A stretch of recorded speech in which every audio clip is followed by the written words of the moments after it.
క్రీస్తునందు ప్రియులారా, మన ప్రభు అయిన యేసుక్రీస్తు వారి పేరిట మీకు శుభములు తెలియజేస్తున్నాను. ఈరోజు ఓ ప్రత్యేకమైన అంశాన్ని పరిశీలిద్దాం. అదేంటంటే దేవుడు చేసిన ప్రాణప్రతిష్ఠ. ఏమండి, ప్రాణప్రతిష్ఠ అనగానే ఇది ఇంగ్లీష్ పదం అండి. ఇంగ్లీష్ పదం నుండి ఉద్భవించింది. ప్రాణ అంటే ప్రాణశక్తి, ప్రతిష్ఠ అంటే స్థాపన. ఏమండి, ఓ విగ్రహాన్ని లేదా కథలని ఓ రూపాన్ని ప్రతిష్ఠించి తమ దైవాన్ని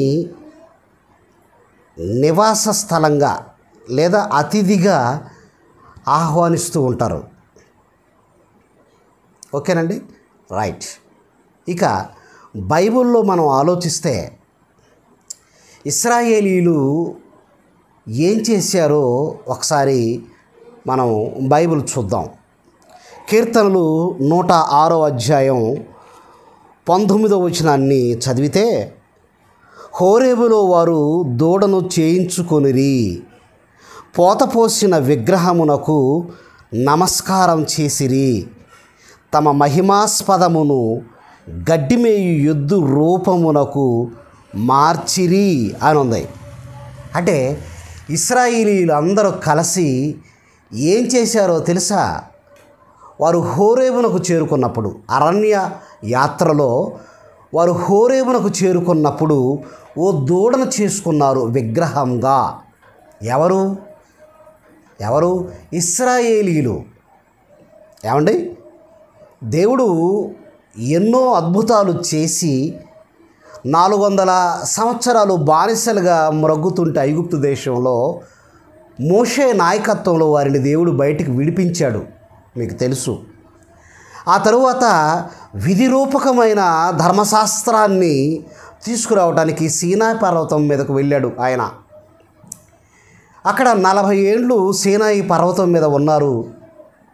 ధర్మశాస్త్రం కోసం ఇశ్రాయేలీయులు తప్పు చేయకూడదు, పాపం చేయకూడదు, వాళ్ళకి కొన్ని ధర్మ విధులు తెలియాలి అని ధర్మశాస్త్రాన్ని తీసుకురావడానికి వెళ్ళాడు. ఇకపోతే ఈ 40 ఏళ్ళు మోషే ఏమయ్యాడో మాకు తెలియదు. అసలు అక్కడ ఉన్నాడా, మరణించాడా, ఏమైపోయాడో మాకు తెలియదని ఇశ్రాయేలీయులు చేసిన చరిత్రలో ఓ పెద్ద తప్పు. ఏం చేశారో తెలుసా? ఇశ్రాయేలీయులు మోషే అనేవాడు బ్రతికున్నాడో లేడో అని తన అన్నయ్య అయిన అహరోనుని పిలిపించారు. ఆ అహరోను గారికి మరి బంగారం అంతా ఇచ్చేశారు. ముక్కుకున్న బంగారం, చేతులకున్న బంగారం, మెడలో ఉన్న బంగారం, ఈ బంగారం అంతా తీసుకొచ్చి అహరోను ముందు పెట్టారు. అహరోను ఏం చేశాడో తెలుసా? ఇశ్రాయేలీయులు ఏం చెప్పారో అహరోను అది చేశాడు. అంటే ఓ విగ్రహాన్ని చేశారు. ఎందుకు? ఈ అరణ్యంలో నుంచి మమ్మల్ని నడిపించటానికి ఓ దేవత కావాలి, ఓ దేవుడు కావాలి అని చెప్పి అహరోన్ని బలవంతంగా ఈ విగ్రహాన్ని చేయటానికి ఆయన ఎంచుకున్నారు. ఇప్పుడు విగ్రహం గనక చేయకపోతే ఇశ్రాయేలీయుల చేతుల్లో అహరోను చచ్చిపోతాడు. ఇప్పుడు దేవునికి వ్యతిరేకంగా వారు ఒక విగ్రహం చేయాలి. ఇక ఎలాంటి రూపాన్ని ఇవ్వాలి? ఆ విగ్రహానికి ఎలాంటి రూపాన్ని ఇవ్వాలి? డైనాసార్ రూపమా? కాదు. ఒక బ్రహ్మాండమైన స్టార్, సూర్యుని రూపమా? కాదు. లేదా ఓ నక్షత్రమా, ఓ గ్రహమా? కాదు. ఎలాంటి రూపాన్ని ఇవ్వమన్నారంటే గడ్డిని మేసే ఎద్దు రూపం. అంటే దేవుడు ఎలా ఉంటాడని వాళ్ళు భావించారు? గడ్డి తినేవాడుగా భావించారు ఇశ్రాయేలీలు. ఎంత తప్పండి! మన కడుపుకి అన్నం పెట్టాడండి దేవుడు, ఫ్రూట్స్, మంచి ఆహారం, అంతే కదా. ఎన్నో పదార్థాలు దేవుడు మనకిచ్చాడు.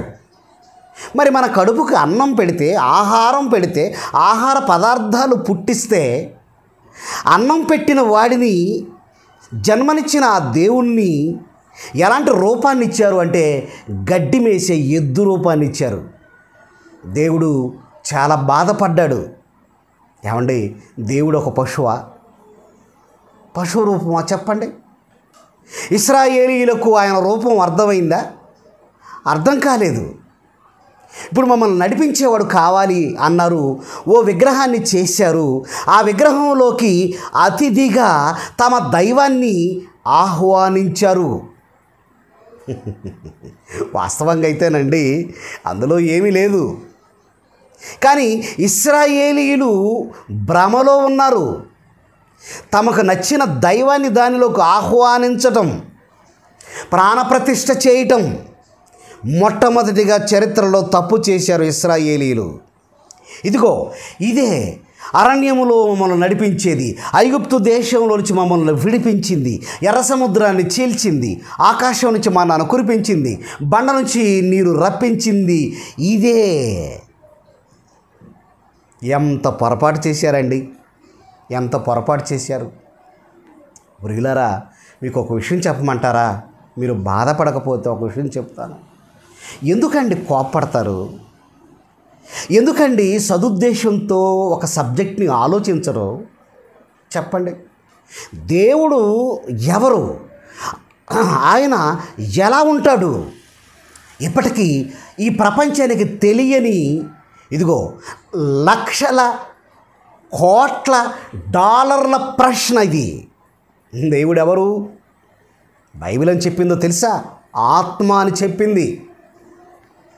ఆత్మ అంటే ఆత్మ ఆకారం ఎలా ఉంటుంది? ఎలా ఉంటుంది? ఆత్మ అంటే ద సూపర్ పవర్, ఓ మహాశక్తి. ఆయన సమీపింపరాని తేజస్సులో ఉన్నాడు దేవుడు. శక్తులన్నిటికీ మూలం ఆయనే. భూమి మీద ఎన్ని శక్తులు పుట్టాయో, సౌరశక్తి ఉంది, అణుశక్తి ఉంది. అణుశక్తి భయంకరమైంది. అణుశక్తి భయంకరమైంది. భూమండలాన్ని 100 సార్లు తగులుబడుతుంది. 100 సార్లు. ద లిటిల్ బాయ్ పేరు కూడా పెట్టుకున్నారు. ఇంతకంటే భయంకరమైన శక్తులు భద్రపరచబడ్డాయి. అణుశక్తి, అయస్కాంత శక్తి, సౌరశక్తి, విద్యుత్ శక్తి, ఏమండి ఆకర్షణ శక్తి. ఈ శక్తులన్నిటికీ మూలం సర్వశక్తిమంతుడు. ఏమండి ఒక విద్యుత్ శక్తి ఎంత భయంకరంగా ఉంటే, ఒక అణుశక్తే ప్రపంచాన్ని తగులుబెట్టే బూడిద చేసే అంత మహాశక్తి అయితే, ఈ శక్తులన్నీ పుట్టించిన శక్తి ఎలా ఉండాలి చెప్పండి మీరు? అదృశ్య శక్తి అండి ఆయన. అదృశ్య రూపం అండి ఆయనది. ఆయన రూపాన్ని నువ్వు గీయగలవా? ఆత్మరూపాన్ని గీయగలరా? ఆకారం మీరు ఎలా గీస్తారు? ఆకారం ఇచ్చి ఇశ్రాయేలీయులు తప్పు చేశారు. ఎందుకంటే ఆయన ఆకారం ఎలా ఉంటుంది అని బైబిల్ చెప్పలేదు. ఎలా ఉంటుందని చెప్పలేదు. ఒక మహాశక్తిగా, ఆకాశ మహాకాశాలు పట్టని ఒక మహారూపంగా చెప్పబడింది. చాలామంది ఏమంటారంటేనండి, దేవుడిది ఏమంటే విశ్వరూపం అంటారు. ఆ విశ్వరూపం కాదండి, విశ్వరూపం కాదు. ఆ భాష తప్పు. విశ్వాన్ని మించినవాడు ఆయన. ఆకాశం నా సింహాసనం, భూమి నా పాదపీఠం అన్నాడు అని అంటే, భూమే పాదపీఠం అన్నాడంటే, ఆకాశం సింహాసనం అన్నాడంటే, ఇక తల ఎంత హైట్లో ఉండాలి చెప్పండి మీరు? ఆయనది అనంత రూపం, విశ్వరూపం కాదు, అనంత రూపం. ఆ అనంత రూపాన్ని గీయగలరా? ఆ అనంత రూపానికి ఓ ఆకారం ఇవ్వగలరా చెప్పండి? ప్రియమైన దేవుని పిల్లలారా, ఇశ్రాయేలులు చేసిన చరిత్రలో చేసిన పొరపాటు ఇది. ఒక గడ్డిని మేసే ఎద్దు రూపాన్ని ఇచ్చారు. అంటే దేవుడు గడ్డి తినేవాడా? చెప్పండి. ఎంత బాధాకరమైన విషయం, ఎంత బాధాకరమైన విషయం. వాళ్ళు చేసిన పొరపాట్లు. తమకు నచ్చిన దైవాన్ని వారు ఆహ్వానించటం, అదే దైవంగా వారు భావించటం, కడుపు కోతకు గురైపోయాడు. ఎంతో బాధకు లోనైపోయాడు తండ్రి. బైబిల్ చూద్దామా? లేవియాకాండం 26వ అధ్యాయం మొదటి వచనాన్ని చదువుతున్నాను, జాగ్రత్తగా చూడండి. ఏమండి, ఏదో 10 నిమిషాలు చూసి స్కిప్ చేయకండి అండి. సబ్జెక్ట్ ఏమర్థమవుతుందండి మీకు? 66 పుస్తకాల గ్రంథాన్ని దేవుడు ఎందుకు ఇచ్చాడు? మీరు ఆలోచించండి దయచేసి. ఒక గంట కూడా మీరు ఆయనకి ప్రియారిటీ ఇవ్వరా? ఒక గంట కూడా మీరు వినరా? మీకు ఏ సబ్జెక్ట్ అర్థమవుతుంది చెప్పండి ప్లీజ్. నా మీద కోపగించుకోకండి, బాగా వినండి. లేవియాకాండం 26వ అధ్యాయం మొదటి వచనాన్ని చదువుతున్నానండి. మీరు అనగా ఇశ్రాయేలీలతో చెబుతున్నాడు, మీరు విగ్రహములను చేసుకొనకూడదు అన్నాడండి. తన చట్టంలో రాయబడిన మాట ఏంటో తెలుసా? మీరు విగ్రహములను చేసుకొనకూడదు, చెక్కిన ప్రతిమను కానీ బొమ్మను కానీ నిలువబెట్టకూడదు, మీరు సాగిలపడుటకు ఏదో ఒక రూపముగా చెక్కబడిన రాతిని మీ దేశములో నిలుపకూడదు, నేను మీ దేవుడైన యెహోవాను అన్నాడండి. నాకు మీరు రూపాన్ని ఇవ్వకూడదు అన్నాడు. నాకు మీరు రూపాన్ని ఇవ్వకూడదు. ఒక రాతిని కానీ ఒక చెక్కను కానీ ఎలాంటి ప్రతిమనైనా ఎలాంటి విగ్రహమునైనా నాకు ప్రతిగా రూపంగా మీరు విగ్రహం చేయకూడదు అన్నాడు. ఇక నిర్గమకాండం 20వ అధ్యాయం మొదటి వచనం నుంచి 4వ వచనం వరకు చదివితే ప్రధానమైన మొదటి ఆజ్ఞ ఏంటంటే, నేను తప్ప వేరొక దేవుడు నీకు ఉండకూడదు అన్నాడండి. నేను తప్ప వేరొక దేవుడు నీకు ఉండకూడదు. ఎస్, ఒక భార్యకు ఒకే భర్త, ఓ కుటుంబానికి ఒకే తండ్రి. కుటుంబానికి తండ్రులు ఉండరండి, కుటుంబానికి తండ్రి ఉంటాడండి. మీకు తెలుసు కదా, కుటుంబానికి తండ్రి ఉన్నాడంటే అది సంస్కారం, అది గౌరవం, మర్యాద. ఏమంటే మా కుటుంబానికి 2 తండ్రులు అంటే చాలా నీచంగా చూస్తారు, ఉమ్మేస్తారు మన ముఖం మీద. కుటుంబానికి తండ్రి ఒక్కడే, ఈ ప్రపంచానికి దేవుడు ఒక్కడే. అందుకే మొదటి ఆజ్ఞగా ఇచ్చాడు, నేను తప్ప వేరొక దేవుడు నీకుండకూడదు అన్నాడు. పైన ఆకాశం అందే కానీ, క్రింద భూమి అందే కానీ, భూమి క్రింద నేల అందే కానీ నా కొరకు మీరు ఏ రూపాన్నైనా ఇవ్వకూడదు, చెక్కకూడదు, నిలబెట్టకూడదు అన్నాడు. కానీ ఇశ్రాయేలీయులు ఏం చేశారు? దూడను చేశారు, ఊరేగారు, చిందులు వేశారు. ఏమండి, సింధులు వేశారు. ఎంత పొరపాటు చేశారండి వారు, ఎంత పొరపాటు చేశారండి. కన్న తండ్రి అయిన దేవుణ్ణి వారు మరిచిపోయారండి. తమ రక్షకుడైన దేవునిని వారు మరిచిపోయిరి అని ఉంటుందండి బైబిల్లో. ప్రియమైన దేవుని పిల్లలారా, ఇంకా కొన్ని విషయాలు మీరు చూస్తే ఇర్మియా గ్రంథం 10వ అధ్యాయం 14వ వచనాన్ని చదువుతున్నాను చూడండి. ఇర్మియా గ్రంథం 10వ అధ్యాయం 14వ వచనం చూద్దాం. 10వ అధ్యాయం 14వ వచనం చూడండి ఏముందో. తెలివి లేని ప్రతి మనుష్యుడు పశుప్రాయుడు అన్నాడండి. అవునా? ఎస్, బుర్ర లేనివాడు, తెలివిగా పని చేయనివాడు, తెలివిగా మాట్లాడనివాడు, తెలివిగా వ్యవహరించని వాడు పశుప్రాయుడు అన్నాడు. పశుప్రాయుడా? ఎస్, అవునండి. తెలివిలేని ప్రతి మనుషుడు పశుప్రాయుడు. అణుబాంబును కనిపెట్టాడు ఐన్స్టీన్. ఏం చేశారు? దేశ సైనిక ప్రయోజనాల కొరకు అన్నారు. ఆ తరువాత దానిని శాంపిల్గా విడిచిపెట్టారు 2 పట్టణాల మీద జపాన్లో. అవునండి, హిరోషిమా, నాగసాకి. ఎంత ఘోరం జరిగిపోయిందండి. ఎంతమంది చనిపోయారండి, ఎంతమంది దిక్కులేని వారు అయిపోయారండి, ఎంతమంది స్త్రీలు విధవలుగా మారారు భర్తలను పోగొట్టుకొని, ఎంతమంది తండ్రులను పోగొట్టుకున్నారు. పిల్లలకి తండ్రి లేకుండా పోయాడు, భార్యకి భర్త లేకుండా పోయారు. ఎంతమంది సైనికులు చనిపోయారు, ఎంతమంది ఆ ప్రాంతంలో ఉన్న ప్రజలు చచ్చిపోయారు మీరు చెప్పండి. ఎంతమంది భార్యలు లేకుండా చనిపోయారు మీరు చెప్పండి. ప్రాణాలు తీసుకోమని దేవుడు భూమి మీదకు పంపించాడా? అడుగుతున్నాను చెప్పండి. మీరు ఒకరినొకరు ప్రాణాలు తీసుకోమని చెప్పాడా? ఒకరినొకరు మీరు చంపుకోండి, మారణకాండ చేసుకోండి అని చెప్పాడా దేవుడు? లేదే. అవసరమైతే సహోదరుని కోసం నీ ప్రాణం పెట్టాలి అని బైబిల్ చెప్పింది. ప్రాణం తీయకూడదు. ఎందుకంటే ప్రాణం పోసే శక్తి మనిషికి లేదు. ప్రాణం పోసే శక్తి లేనప్పుడు ప్రాణం తీయకూడదు. ఆ రోజు ఎందరో చనిపోయారు. ఏమండి, ఆ తర్వాత ఐన్స్టీన్ ఎలా బాధపడ్డాడో మీకు తెలుసు. మరోసారి మరో జన్మంటూ ఉంటే, ఉన్న జన్మకే అర్థం తెలియని ఈ పిచ్చివాడికి, ఉన్న జన్మకే అర్థం తెలియని ఈ వెర్రోళ్ళకి మరో జన్మంటూ ఉంటే చెప్పులు కుట్టుకొని బ్రతుకుతాను అన్నాడు. చెప్పులు కుట్టుకొని బ్రతుకుతావా? ఎందుకయ్యా అంతమంది ప్రాణం తీసి అంతమంది ఉసురు పోసుకొని చివరికి చెప్పులు కుట్టుకొని బ్రతుకుతానంటావా? తెలివిలేని ప్రతి మనుషుడు పశుప్రాయుడు. ఖండాంతర క్షిపణులను కనిపెట్టావా? అణుబాంబులను నువ్వు కనిపెట్టావా? మారణాయుధాలు నువ్వు చేసావా? ఎదుటి వ్యక్తిని పీకలు కోసే గొడ్డలు చేసావా? దేవుడు అంటున్నాడు పశుప్రాయుడు అన్నాడు. చూడండి ఇంకేమంటున్నాడు, పోతపోయి ప్రతివాడును బంగారం తీసుకొచ్చారు, దూడగా పోత పోశారు. తాను చేసిన విగ్రహమును బట్టి అవమానమునందుచున్నాడు. అతడు పోత పోసినది మాయారూపము అన్నాడు.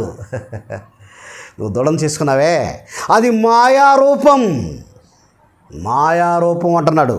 ఇంకా ఏమంటున్నాడో తెలుసా అండి, అందులో ప్రాణమేమీ లేదు. ఎంత బాగా రాశాడండి. అందులో ప్రాణమేమీ లేదు. ప్రాణశక్తి అంటున్నావు, దైవాన్ని అతిథిగా ఆహ్వానించానంటున్నావు ఇశ్రాయేలీయులు. అందులో ప్రాణం లేదు, ప్రాణశక్తి లేదు అన్నాడు. మరి ఎందులో ఉందయ్యా ప్రాణశక్తి? ఎందులో దాగుందయ్యా నీ ఊపిరి? ఎందులో దాగుందయ్యా నీ దైవత్వం? ఎందులో దాగుందయ్యా నీదైన రూపం? ఆలోచించాలి. ఎందులో దాగుంది? ఆదికాండము 2వ అధ్యాయము 7వ వచనాన్ని చదువుకుందాం ప్రియులరా.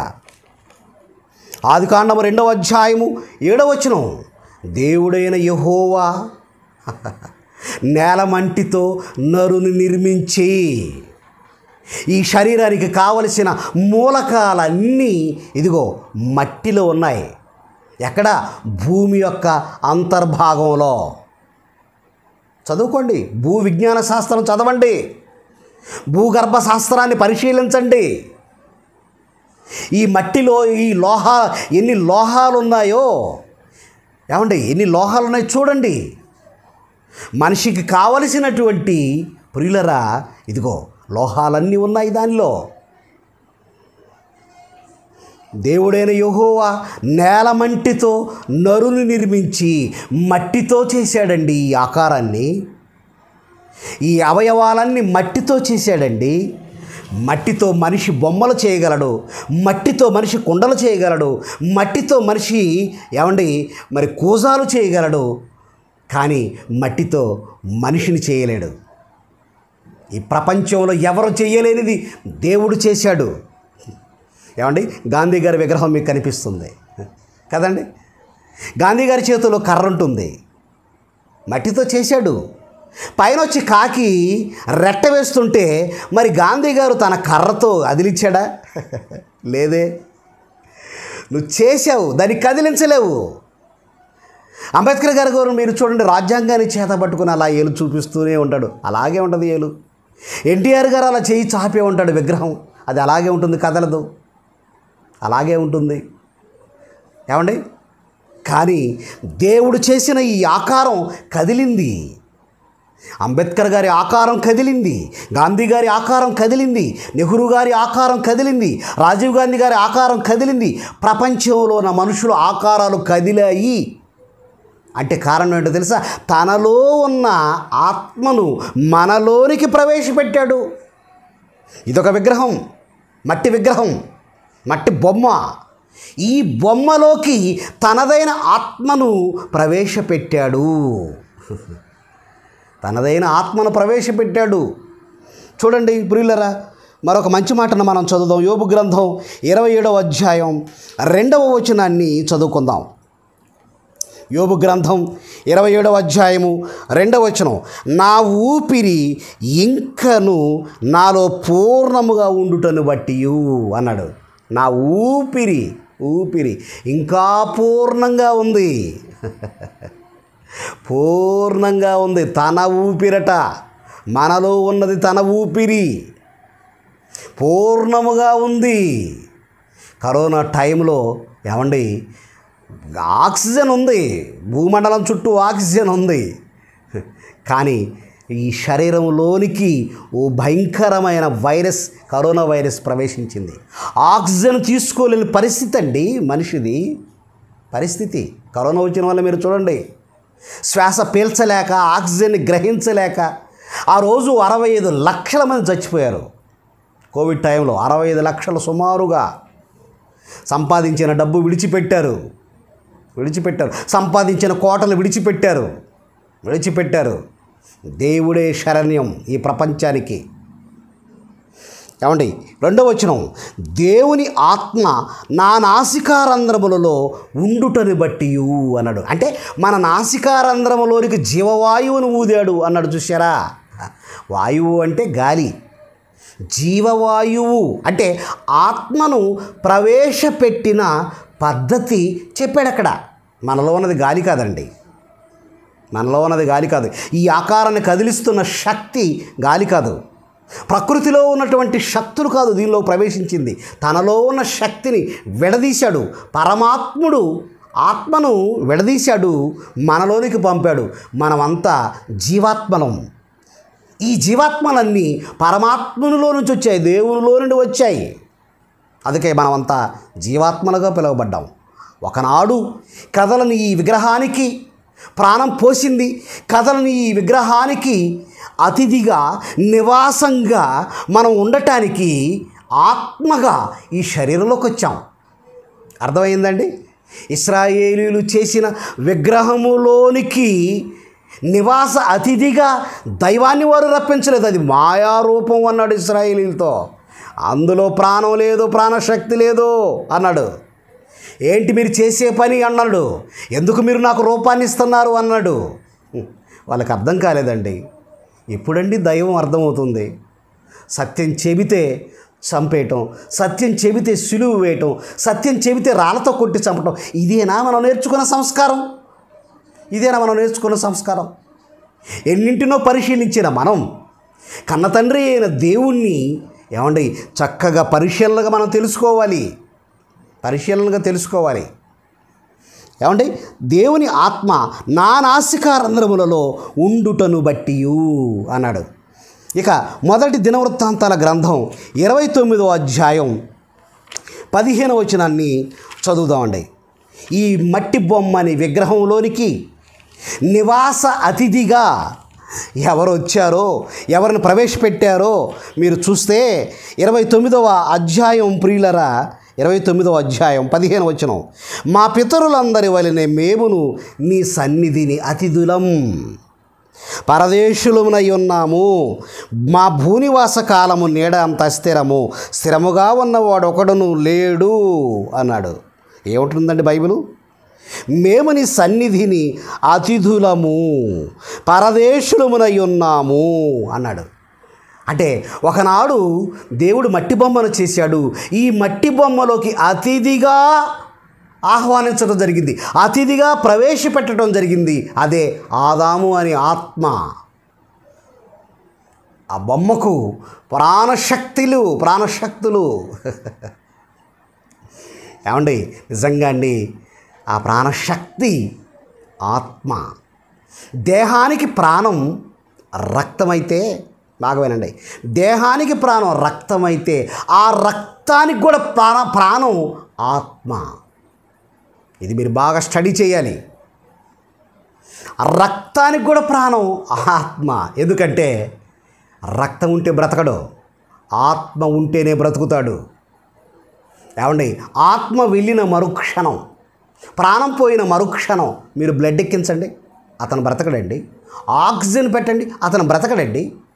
ఆహారంలో ప్రాణశక్తులు ఉన్నాయని ఆహారం పెట్టండి, బ్రతకడండి. గాలిలో ప్రాణశక్తులు ఉన్నాయి, గాలిని పంపించండి, బ్రతకడండి. నీటిలో ప్రాణశక్తులు ఉన్నాయి,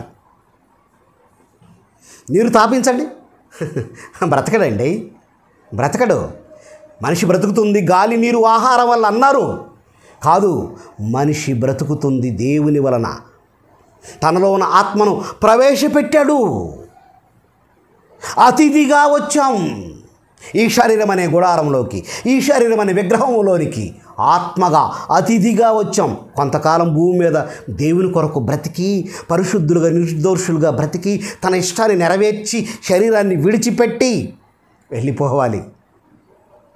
చూద్దాం ప్రియులరా, ద్వితీయోపదేశకాండం 30వ అధ్యాయం 20వ వచనం ముగించుకుందాం. ద్వితీయోపదేశకాండం 30వ అధ్యాయం 20వ వచనాన్ని చదువుకుందాం అండి ప్రియులరా. 20వ వచనం చదువుకుందాం. ఏముందో చూడండి. నీ పితరులైన అబ్రహాము, ఇస్సాకు, యాకోబులకు ఆయన ప్రమాణం చేసిన దేశములో మీరు నివసించున్నట్లు యెహోవాయే నీ ప్రాణమునకును నీ దీర్ఘాయుష్నకును మూలమై ఉన్నాడు.